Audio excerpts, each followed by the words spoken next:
This type of product didn't exist. It was an unrealized vision for many years. I was really excited to be able to work on something that was so complex and so sort of new within Amazon as well as new to world. It's taking science fiction and making it a reality.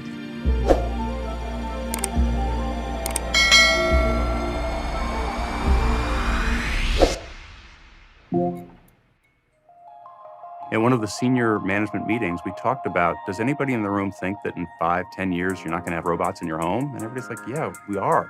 So we said, well, let's get started.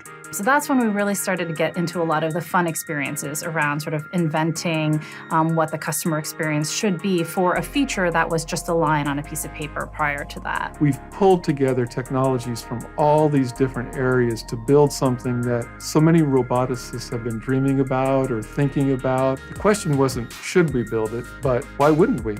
Now, Astro can see, infer, hear, understand, but then you add mobility on top of it.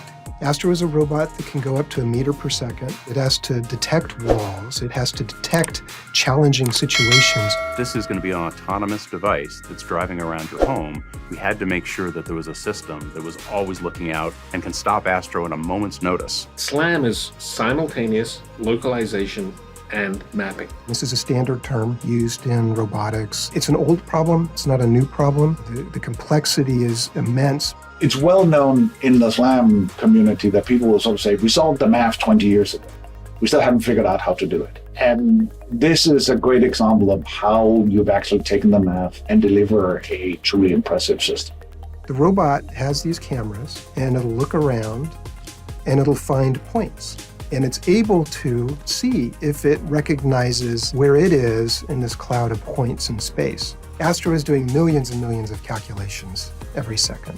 We have multiple neural networks running in parallel based on camera input. We have multiple planners in this thing, figuring out what to do and how to tie it all together. And kind of the neat thing about it is it's all packaged up within one robot. Astro does SLAM really well. To be able to do it locally, do it so fast, map out the world so quickly.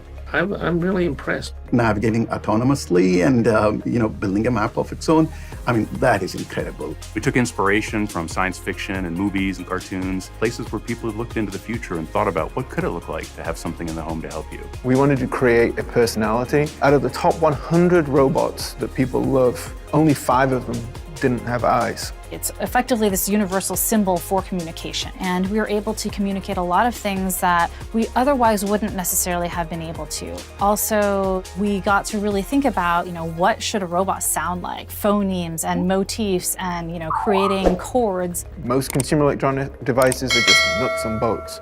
You turn it on, it plays a sound, that's it. Astro comes alive.